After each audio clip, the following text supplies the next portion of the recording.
I'd lost a lot of weight in a really unhealthy way. It was always a number on the scale for me. So if I dropped weight, I was incredibly pleased with myself. I slowly found myself not liking anything around me. And if it wasn't for my work, I don't know how I would have got up in the morning. I was no longer Puja, the person, Puja, the fiance, Puja, the daughter. I was just Puja and my job title. I'd like to talk about social anxiety.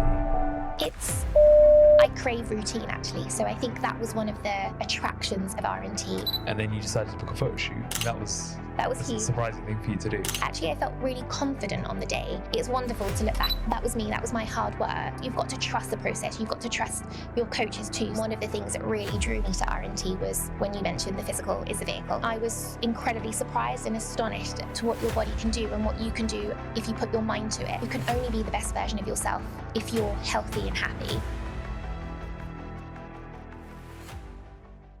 Okay, so Puja, take us back to the middle of 2022. What were the series of trigger moments for you to kickstart your RNT journey?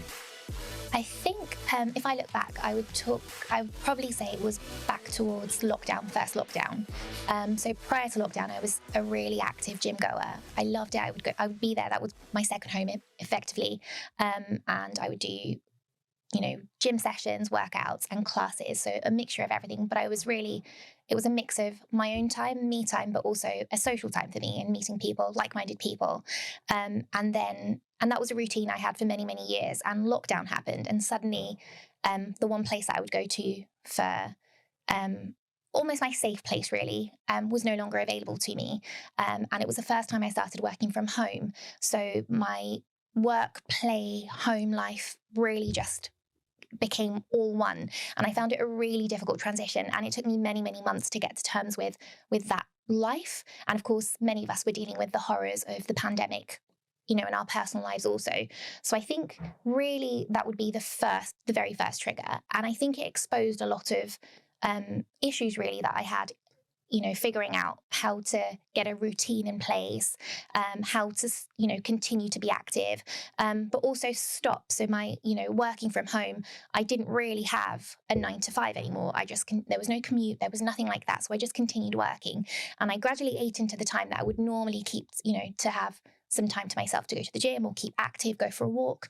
And slowly, I'm not really sure how or why my mentality changed, but really I started working and making my work days better. But what that meant was I was working longer and longer and I had less time for myself.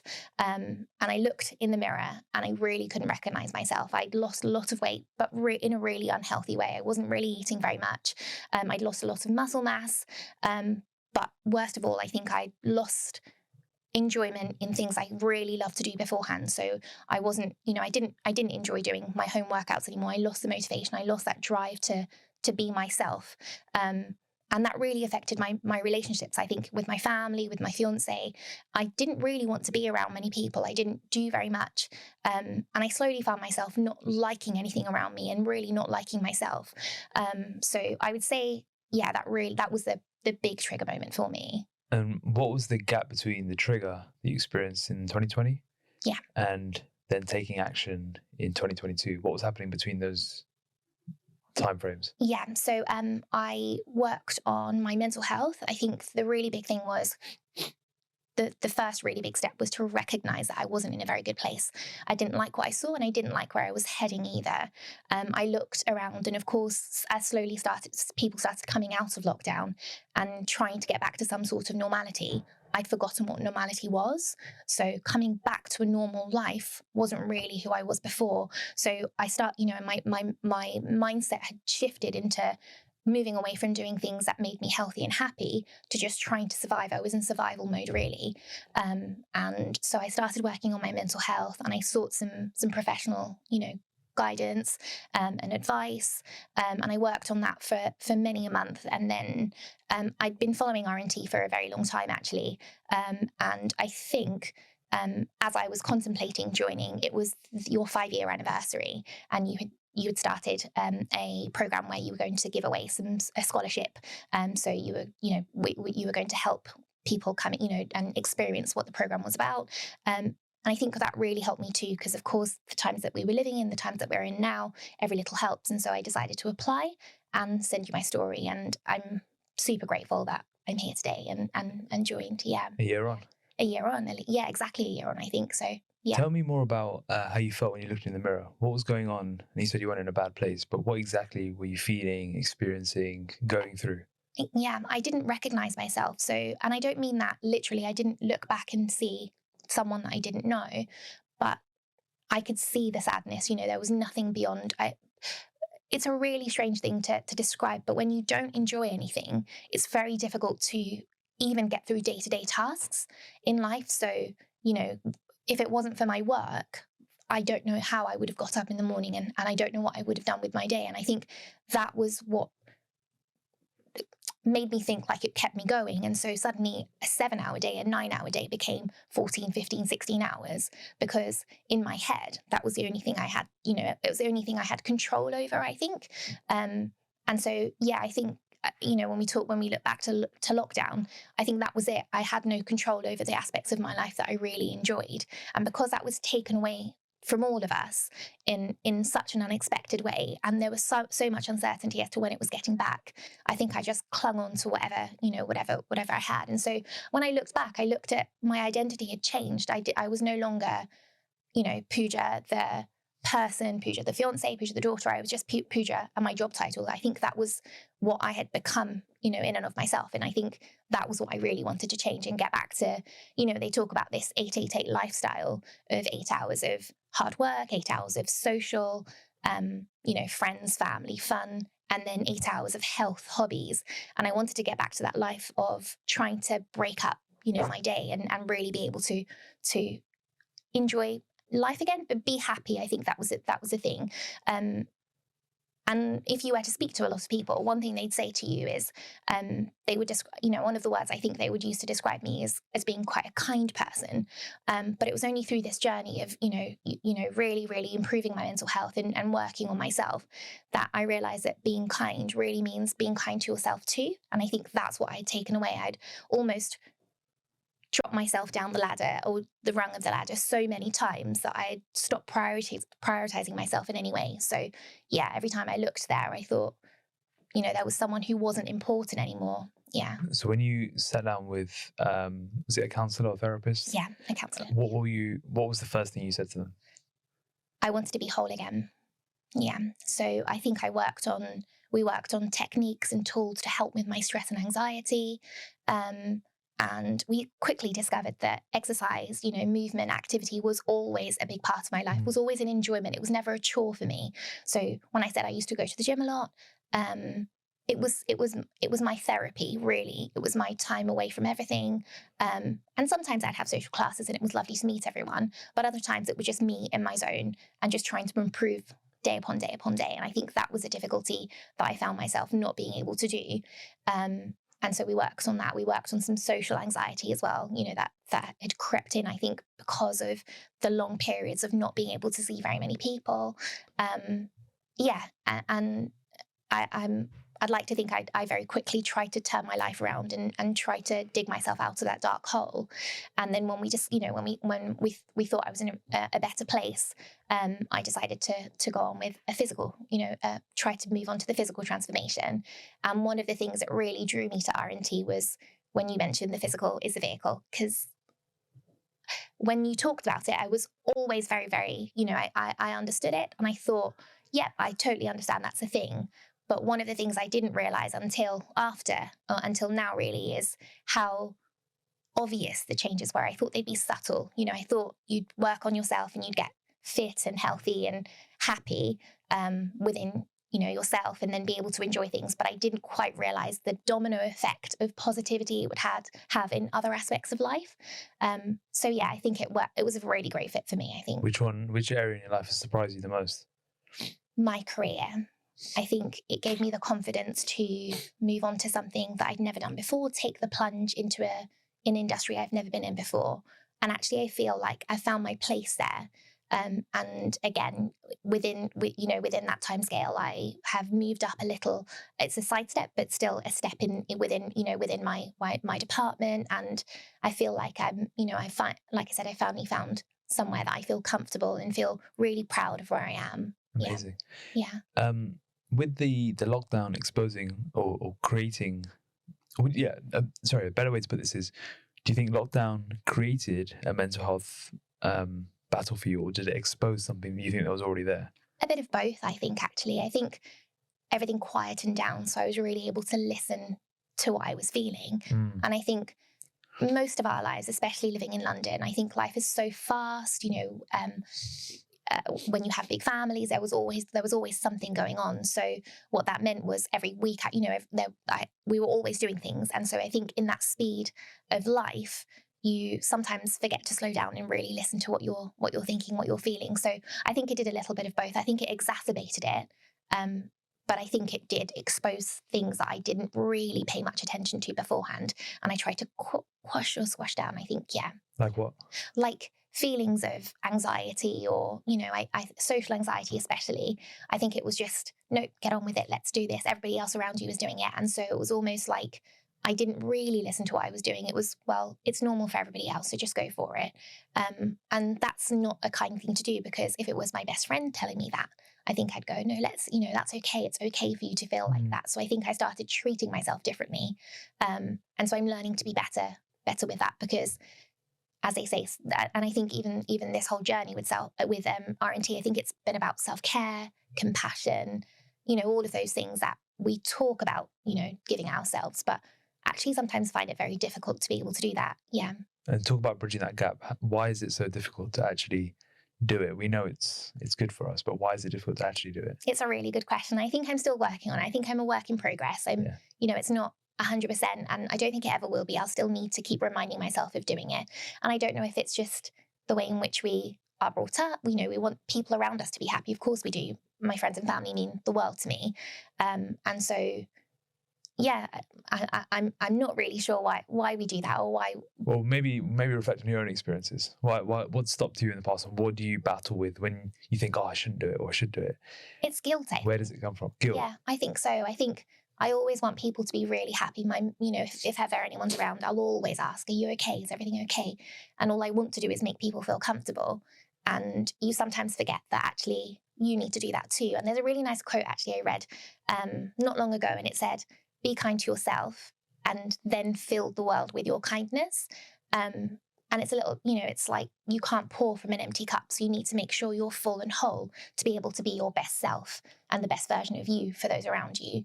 When you said to your counsellor you wanted to feel whole, what were some of the steps they took you on to help you achieve that goal? So what do they ask you?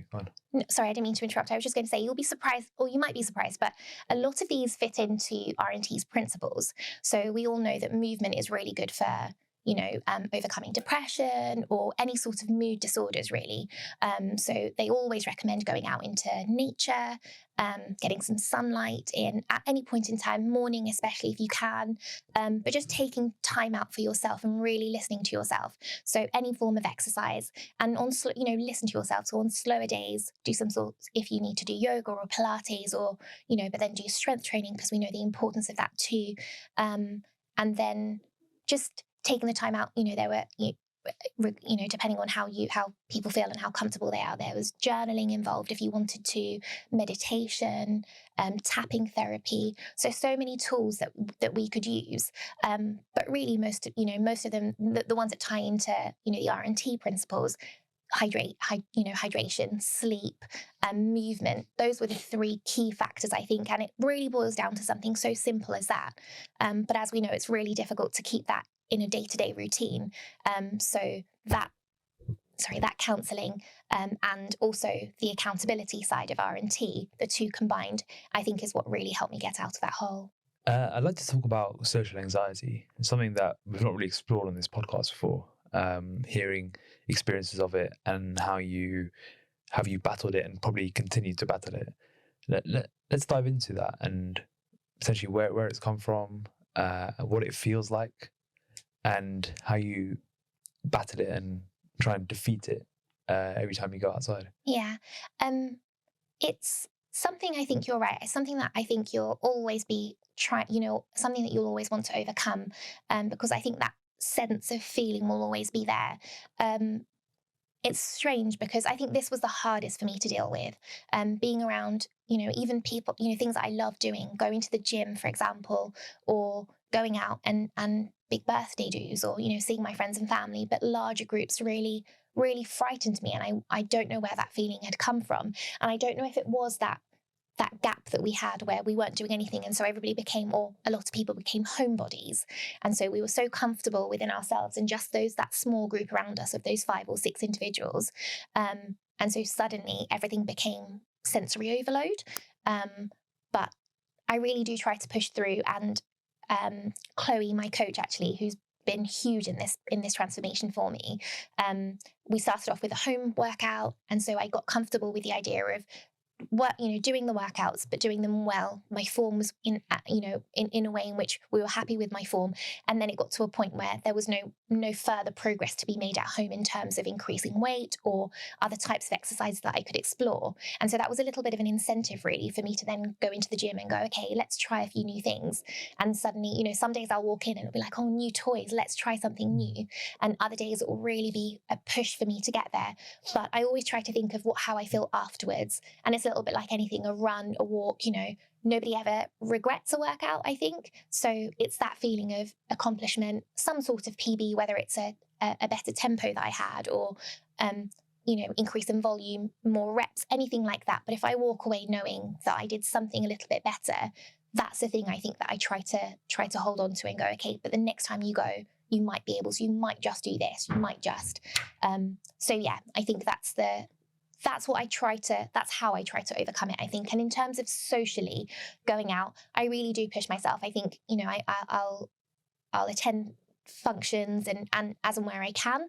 But I do also really, I'm kinder to myself. So if there's a moment that I need to reflect, or I need to go, I'll take some air, I'll go outside, and I'll come back again feeling, a little bit more relaxed or refreshed. And then I'll do all of those things, as opposed to ignoring all of the cues that I'm trying to give myself. Is social anxiety something you experienced before lockdown as well? Is it something you've sort of grown up with, or is it a recent thing? I think it's a more recent thing, okay. Yeah. And I've been speaking to, I spoke to my family about it, and they can't think of a time that I felt like that either. So whilst I might come across as a little bit of an introvert, when I'm around, the people that I know, I'm very, very open, but yeah, I do think that stemmed from lockdown. But I'm not certain. And what does it feel like? It feels like a little bit crippling sometimes, actually, because it's a rationale that you have to overcome, and it's irrational. You know that there isn't anything to fear, but there's something that holds you back, and it's that feeling in the pit of your stomach. Your heart races really fast, like almost a panic attack. And I don't know if it's you're catastrophizing everything, that could happen. But actually, you just got to slow that down. And it's that meditation, those deep breaths, all of those things, all of those tools that I've learned over the last few months, the last year or so. And I think that's the thing, when I talk about being whole again, it's the being kind to myself, making sure I'm getting enough, exercise, activity, hydration, sleep, but also then being able to enjoy the aspects of my life that I once enjoyed with my friends and family. And is it before you go out, when you're at the event? How does it? More before, I think it is. I think it is that panicking of what if, and then I'm much better when I'm around, when I'm there and everything, I see everything in reality, and I feel a bit more relaxed, a bit calmer. But like I said, if I need to pop out, I will. Yeah. What are some of the what ifs that you have in your head? This is where my paranoia kicks in. But it is just, what if I don't, and it's not the right place for me? What if it's not, it might be somewhere new that I'm going, and what will it be like? If I'm meeting new people? What will the other people be like? Will it be okay?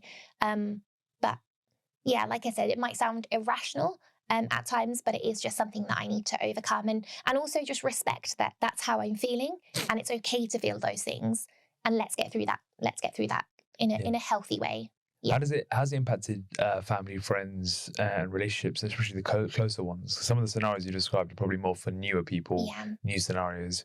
But has it impacted close relationships, close family, your fiance? Sometimes. With my fiance, it was very different. So in lockdown, we didn't really see each other as much as we wanted to, and we weren't living in the same household. So that was a very, that was a difficult period in our relationship. But I think we're getting better, and I think in terms of my close family, I think because we were all always together, we lived together in lockdown. It was, you know, I think we saw each other more than I've ever seen them. So it was, yeah, it was entirely the opposite. Actually, it strengthened our relationship because we were together for so long and we saw each other in a different, you know, a different hat on. We'd never seen each other at work really, and now we were work people during these hours. And so. Yeah. Okay, so let's move the timeline forward now. So we're in the middle of 2022. You started your RNT journey. Talk us about the process of getting started. How was the experience of now having a nutrition plan or strategy to follow, training, coming back into the mix in a more structured fashion, just integrating all the principles? How did you find that? Where did you struggle?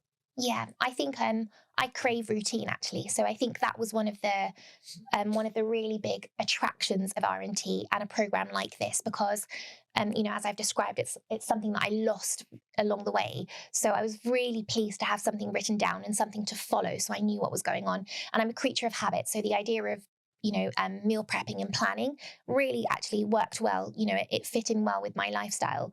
But I've got to say, nutrition was the hardest for me. Working out was great because I had these videos that I could look at, and then of course you video yourself, and your coach tells you how to do, you know, how to improve and what to do to prevent injury, but also how to get better. But it was the nutrition that was the most overwhelming thing for me, and it took me a while to get to terms with that. So there were things that I tried for the very first time that I didn't enjoy, and I thought to myself, oh my goodness, if I have to do this for the next year, will I be able to do it? You know, all those feelings of, will I fail? Will I, you know, will this be okay? But slowly you find your ground, and as long as you're, you know, you have a good interaction with your cohort, with your coach, it's really nice. And actually the plan is more adaptable than anyone who's never been on a plan may think. So you can eat delicious food in a calorie deficit, and it's wonderful. You eat high volume food, and it's actually for the first month, 2 months or so, it's actually really difficult to get that all inside you. And seeing as it's so low calorie, it's super surprising. But yeah. What's been some of your game-changing recipes then? I have a vegan Mexican chili that I do that I think almost all of my family have eaten on many occasions, and that's been a game changer because I'm a big fan of rice. So, you know, you're allowed to have, you know, you can have anything really that fits into your goal and your numbers, and I think that was brilliant. And there are some protein puddings that you can have that are really low calorie that give you a protein intake. They aren't too sweet, but satisfy your sweet craving. So it's almost, you know, it's so many things. And one of the things that really changed actually, so, you know, prior to this plan and everything, I, like we all do, you know, we fluctuate and you try to lose weight, and sometimes you do it successfully and you go back again. But one of the things I really, really hadn't done was focus on my protein intake. I was always protein deficient. So I've been vegetarian all my life and have moved towards a vegetarian/vegan diet over the last few years. So, and that was I think the biggest piece of knowledge that I've taken from this. I look at a plate differently now. You know, I need to know that where's my protein intake here? And I had very much an Indian or Gujarati meal for dinner time on most days and before the plan. And so where people, you know, where there are ingredients that have protein, they also, you know, now I understand that they also have a high carb high carb macro, and so suddenly I'm eating more carbs than I really should be. So I look at things differently. But I think that's been my biggest sort of nugget of knowledge to take away. I think the listeners are going to be wondering what this vegan chili and protein dessert is. So give us a headline recipe if it's easy. Really, really easy. So chop some onions, some peppers, and a few sprays of fry light or anything like that, and have them sauteed. And then it doesn't matter if they get a little bit charred because they give you like a really nice smoky flavour. And I use vegan mint, so soya, anything like that. Pop that in. Soy mints? Just soy mints. The dry one or the? Frozen. So yeah, dry. Yeah. And then pop that in, allow that to sort of break up. And then spices. So you can get a fajita mix, spice mix, so you don't even have to have all of everything in your home. Paprika, you know, salt, garlic, anything like that. Pop that in and make sure that's all you know, covered, and then add some kidney beans if your plan allows. And then it's just chopped tomatoes and let that bubble away for an hour or so. And then that's it really. You just sprinkle with lime and coriander and some rice. And amazing. Yeah. It's actually on the RNT Facebook Oh, amazing. page. So Amazing. Chloe's posted it. So yeah. Brilliant. That sounds super simple. And the dessert? And the dessert is actually one, I think Aldi, lots of places do these where they're like Arla or Aldi's own make. And they really just give you about 20 to 25 grams of protein. They're about 160 calories. Wow. So really low calories and actually, fit into most plans post CTP phase, of course. Yeah. Wow. Yeah. So talk about the overwhelm you felt with the nutrition. You said that you started nutrition. You're like, how am I going to do this for the next year? Yeah. Talk us through that battle and then how you came out the other side of it. Because that's a very common thing people have a fear or an objection around is like, I can't eat the same thing for the next year. Yeah, yeah. And as much as you say, it's not going to be the same for the rest of the year, there's still this like irrational fear at the time of like, oh my God. It is. And I think I've been reading about this. And I think one of the things is you feel like you're missing out a lot. So you want to, suddenly you think that all that variety is gone. And so you think, oh no, if I'm only eating that, what about everything else that I've tasted? I've not tasted. But for me, it was the introduction of protein powders. That's something I'd never done before. And so I found that, and my family and friends will tell you, they were really, really surprised to hear me hear me use that. But I use that in a morning shake now with some oats, some ice and water, some berries, if, anything that fits into your plan really. And that worked really well for me. And suddenly in the morning, I'm really pleased because before I've even started my work day, I've had 30 grams of protein or whatever that is. So I know I've ticked that off my list. But I think it is overwhelming, but as you move into meal prepping and you understand that, you realize just how important it is for you to have 4 or 5, maybe, I don't know, maximum of 7 recipes, go-to recipes that you can make something for the next 3 or 4 days. But they, you can, what I found is I like to have the same breakfast and lunch, and it's my dinners that I change. But I know lots of people like to mix it up a little, but it doesn't have to be switched around too much. But you get a lot of flavor depending on what you do. So you've got a Mexican dish, you can do Indian dishes, you can do Chinese stir fries. So you're never really missing out. But it is that irrational part of your brain that says, but what if I want to eat noodles? Or what if I, yeah. And there's so much out there. We're very, very lucky to be, especially in the UK, to have so much variety, and things that we can access and things that you can try. I think that's the beauty of the RNT nutrition plan. Play around with it, make sure your numbers are okay and your coach agrees, and try it. And if it doesn't work for you, that's okay. Go back and change to something else. But once you do find those, it's like magic. Yeah. What was your batch cooking strategy? I would do on a Sunday usually. For the whole week? And a Wednesday or a Thursday. So it would be 4 days and 3 or something like that. All meals? Just my dinners. Just dinners. If I were doing anything special for lunch, so if it was a cooked lunch, then I would. But because I go into the office, I always try to have a cold meal. So it would be a salad with sausages or something like that I could take in with me. And those I could do in the morning. And then my morning shake would be something that I just blitz in the morning. So what are the things that you're eating that are not vegan? Because you've mostly mentioned vegan stuff. What are the things? Yeah. Sometimes I have feta cheese. Okay. So I think that's the only, and I've had vegan feta cheese as well. So if I can find that, I'll get that. But it's not great, is it? Vegan cheese. Vegan cheese. The only problem with it is just fat. Yeah, exactly. Yeah, it doesn't fit in. And if it's coconut, especially, it's hugely. Yeah. But it's not. Luckily for me, I'm not a huge cheese fan, so I think I can live without it. I think I don't. It's always cheese or yogurt. One of those. Yeah. Lots of people will say I can do it, but I just can't give up cheese. So yours is just a bit of feta cheese then? Sometimes, very occasionally. Like I had some for lunch today, but really rare. Yeah. And how do you find, as a woman now, how have you found having protein shakes? Focusing on your protein, like some of these things can be sometimes a bit new. Yeah. Maybe get some raised eyebrows, like you said, from your family. Like, how did you find like starting to take shakes and having focusing on your protein? It's really strange actually, because my brother, my fiance, they drink shakes. This is part of their lifestyle, and they've always asked me to try, and they've always gone, "Oh no, not for me." But now I really realise the importance of it, and it's not only just for muscle building, but it's repair. All of those things that we're working towards. Preventing injury, things that I wasn't really aware of or not super clued up about before this plan. So I think it's been really good for me. And actually, at my first few days, I would message them going, I got 100 grams of protein today, guys, because usually I'd have dal, and that would be my only source of protein, of proper protein for the day. Or So it's been a challenge, but actually one that I've surprisingly enjoyed. Yeah, what would you say some of the differences that you've experienced having more protein in your diet, especially because you're mostly you're vegetarian and mostly vegan as well? if you're not conscious of it, you can literally, the only thing you can have is dal. Yeah. Dal is not even a protein source. Exactly. It's like Not a a little huge bit of protein. protein, but Yeah. you're not going to have enough. And if you are, you're going to have loads of carbs as well. Exactly. So what did you feel differently in yourself? I felt like one of the things I talked about losing weight previously, Yeah. but I never really gave importance to losing muscle. It was always a number on the scale for me. So if I dropped weight, I was incredibly pleased with myself, but never really realizing that actually all of the work that I'd been doing, I'd been undoing that because I hadn't been keeping up that protein. And so for me, I think when I did, when we got to the checkpoint level, I think I look back and I thought, no, it was absolutely worth it, because I'd never seen, it wasn't a mega transformation, but I'd never seen my body look like that. So I think protein definitely helped me there. And in terms of injury and repairs, I'd like to think that's something that's kept me going. So I think, yeah. And one of the other things is it keeps you fuller.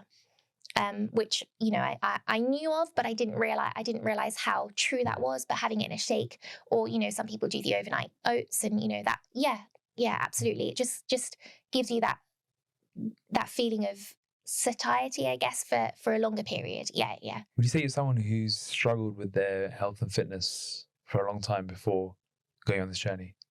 I'm not sure. I've certainly had different phases. So I have, I've come from being quite chubby when I was younger, and then losing that. But again, not in a as healthy way as I think something like this does, where you're always aware of what you're in. You're always mindful of what you're eating and drinking. And as I said, it was just focusing on numbers. So I'd look and I go, oh, I'm down a kilo. That's brilliant. So I think, whilst I wouldn't say I was struggled, I don't think I was. I have the knowledge that I do now. Yeah, most definitely. So I'd never go back to that way of life ever again. Yeah. Makes sense.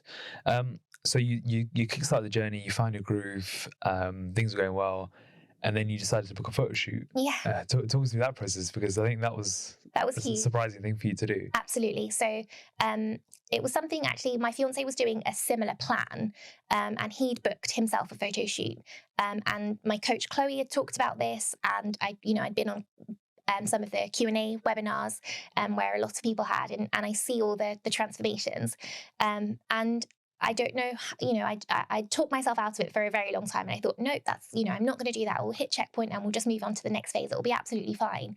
And the more I thought about it, I thought, actually, this hard work, it will be nice to be documented for me to look back. And I think it was a really good decision to make. I think it's, the process itself was brilliant. The photographer I had, Sham, was, made me feel really relaxed. And actually, I felt really confident on the day, which is not something I can say I feel a lot of the time. So it's wonderful to look back and think, actually, that was me. That was my hard work that I did. And one of the things that Sham mentioned on his email once we did the final edits was, can't wait to see Puja 2.0, and neither can I, really. So if I can continue in this way, continue to build muscle and understand, and after listening to Chloe Nervin's podcast with you a few weeks ago, where Chloe talks of understanding the importance of healthy weight gain, so that one day when I do decide to do another cut, I might be able to see more definition and more muscle. So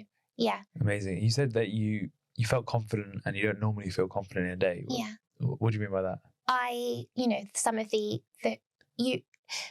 photo shoot is strange, because when you go there, you never really see yourself in the way in which that camera would see you. So even if you're videoing yourself, when you're at the gym and you're doing your exercises, and your coach sees them, it's almost a process for you. So you go, okay, have I done this right? Okay, how do I improve on? And you go to the next phase. But in my head, at least, I'd never seen myself in that way. So when we were doing those shots and Sham would show me, I'd have to sort of double take and go, is that really me? Is that my back there? Is that, so it was wonderful to see, because when you look back at transformations, or you look at other transformations, and even before I joined RNT, actually, and before I decided to take the plunge, I think, is it really for someone like me? Can I do this? Do you have to be super athletic? Do you have to have done this before?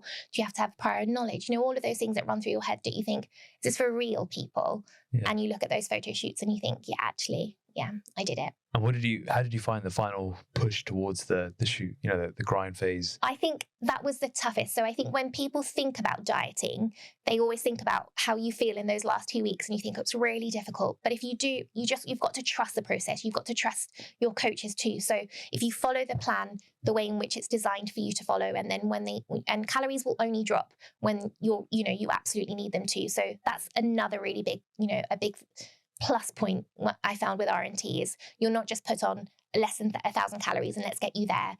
And they want to get you out of the dieting phase as soon as possible, or the process phase as soon as possible. So it's only towards the end where it's the really, really hard stuff. And it is difficult. But you've chosen that goal now. So you want to get through it. So all of those decisions that you make of, avoiding socials or not eating at them, but deciding to just have water instead, or, all of those things, or eating beforehand and coming and going, oh, I'll show my face, I'll have a little, but it's all for that moment, because it's just those 2 weeks, just those 3 weeks, whatever that is. Let's keep pushing, and cardio increases a little, and it is difficult. I'm not going to lie, but the end result is worth it. And then slowly you're put back on, the consolidation phase where you go back into hopefully healthier calories. And And what did you learn about yourself? I think that's the thing. I think that's the time. And I'm really pleased that we work towards checkpoint and the way in which we did, because you learn. I mean, I was incredibly surprised and astonished to what your body can do and what you can do if you put your mind to it. And that is one of the things when you talk about the physical being the vehicle, because anything I want to do now, I'm hoping I can take that same level of confidence and look back and go, but you did that.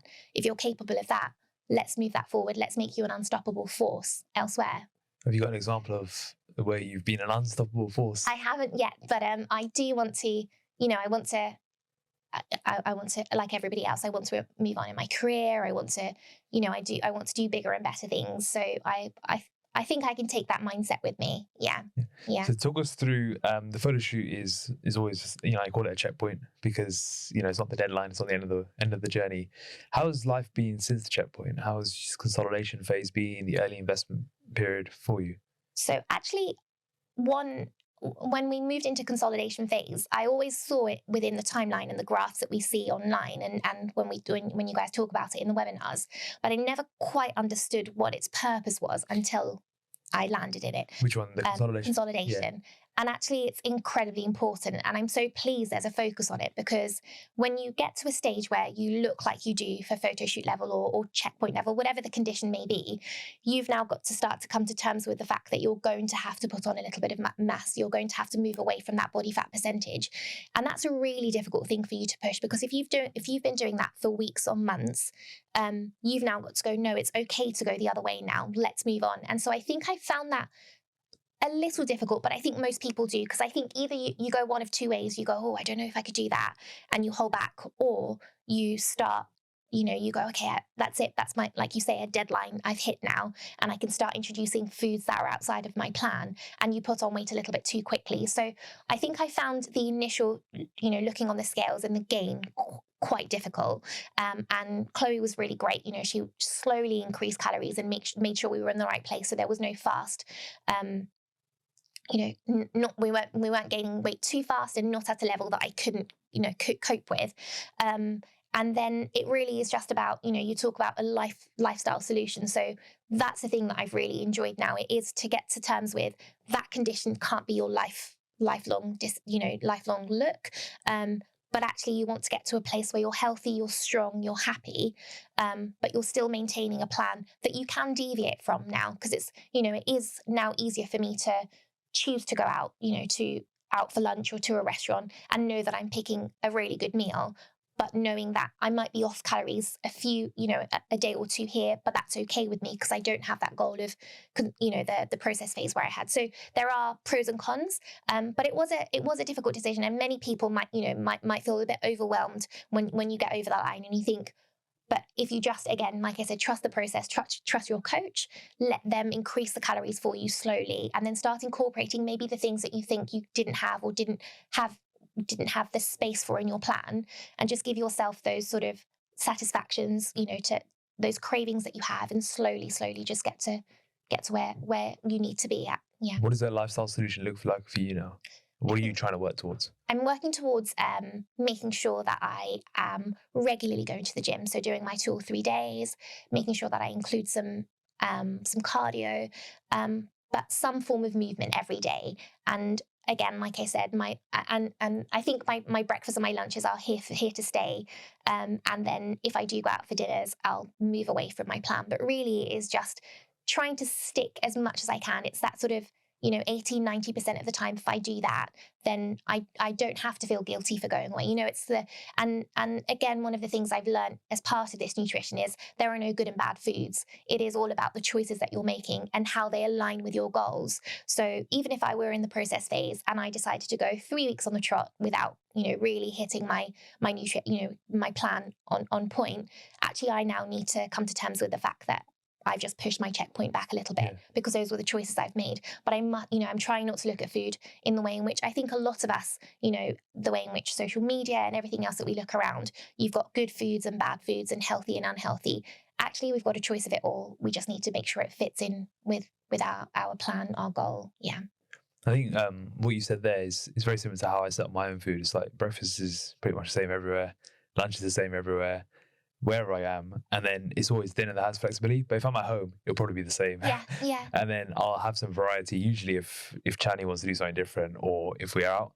But otherwise, I'm just happy just having the same thing pretty much every day. I think when you find the foods that work for you, it doesn't feel like a chore. Exactly, and I think a lot of people are. You talked about it earlier. People are sort of the fear of not being able to eat anything else. If you, without thinking, most people do that in a day-to-day setting anyway. Your breakfast, lunches are usually the same, but now because you feel like they're part of this restriction, but really there isn't. As we spoke about, the plan is open and you make everything fit the numbers, and as long as you can do that, you're pretty much open to everything. You just hit those macros.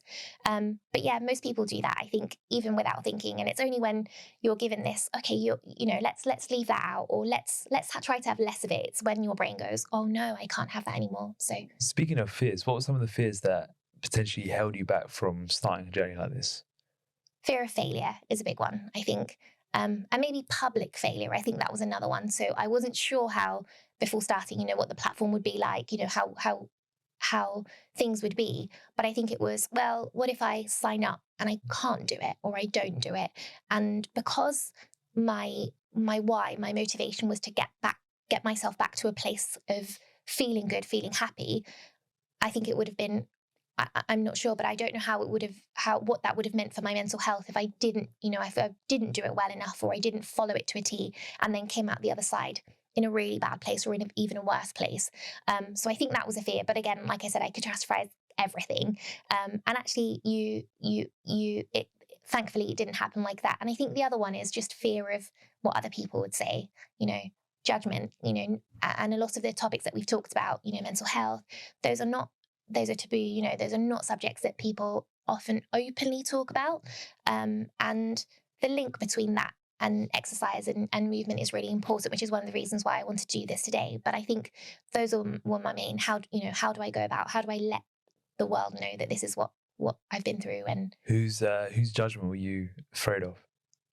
I'm not sure. I'm not a very public person. Yeah. So the idea that this goes out, to the World Wide Web, is a little bit scary. And again, like I said, the photographs, I wasn't sure how they would be, but you're in control of a lot with RNT. They give you a lot of that control, that feeling of, okay, and never are you treated like a client. I never felt like a client, actually. My coach spoke to me, and always gave me the encouragement, the support that I needed. And I always felt like, whilst it was really important to me, actually my results and the way I was feeling was almost more important to Chloe too. And I think that's what makes a great coach. And so it makes you all that more comfortable. And suddenly, the judgment of, again, understanding cohorts, I think that frightened me initially, thinking, oh my goodness, what will people say? But actually we're all in the same boat. We're all here for the same reasons, and everybody's there, and it's a supportive community. So lots of what ifs and things that I think it's the uncertainty. I think it's the unknown.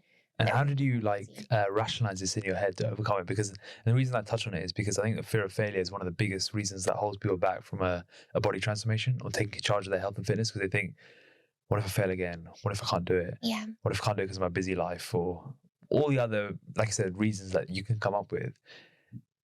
if you can pick up some examples, that'd be really cool. Just like, this is what I felt, so I did this, I rationalized this is how I took action. Because action is what gives the confidence to then think you can do more. It's a cycle, isn't it? More, Yeah. and more, and more, Yeah. right? But it's that inertia around the first action that's the hardest. So if you can play out some scenarios, I think that'd be really cool. Sure, I'll Do you have try. I think initially it's understanding. So again, I'll come back to the self-care, the kindness. So initially is, well, you're doing this for you, and self-care isn't selfish in any way. It's essential.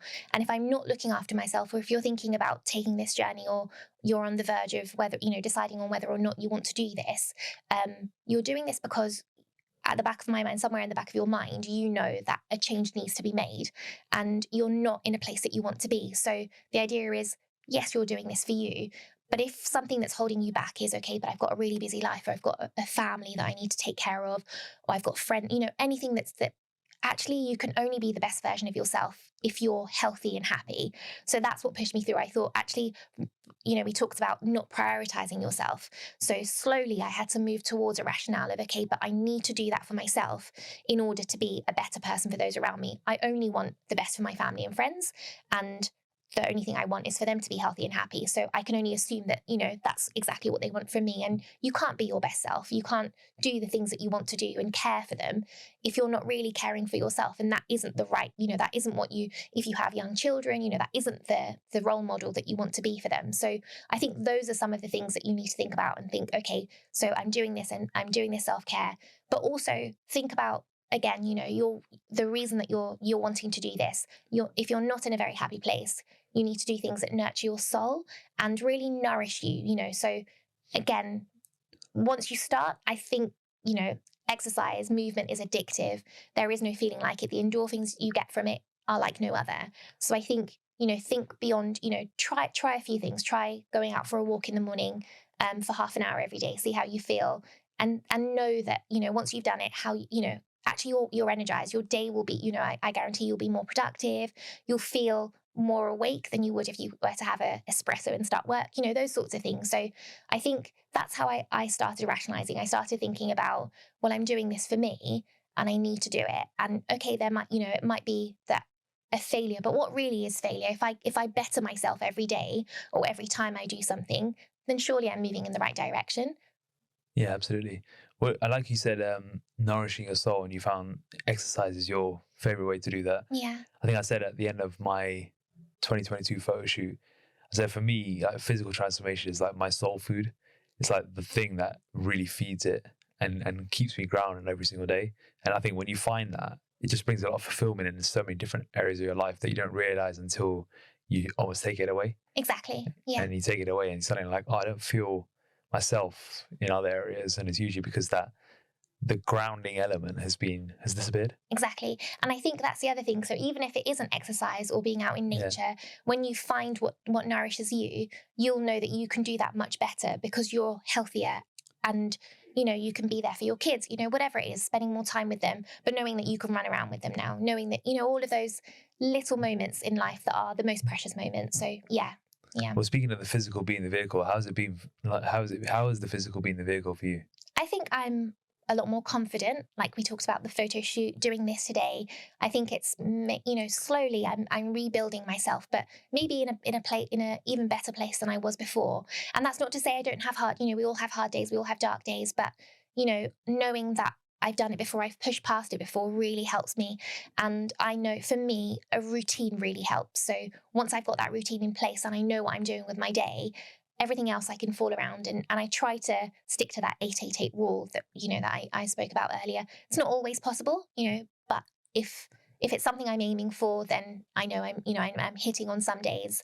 Then it's why are you aiming for 8-8-8? It's supposed to be sort of a really good way of you balancing your life. And I think the thing that was missing for me before RNT was balance. Yeah. I talked about working too many hours and not having enough time with my friends, with my family, or just myself, really. I wasn't even getting any me time to sit down and just have a cup of tea.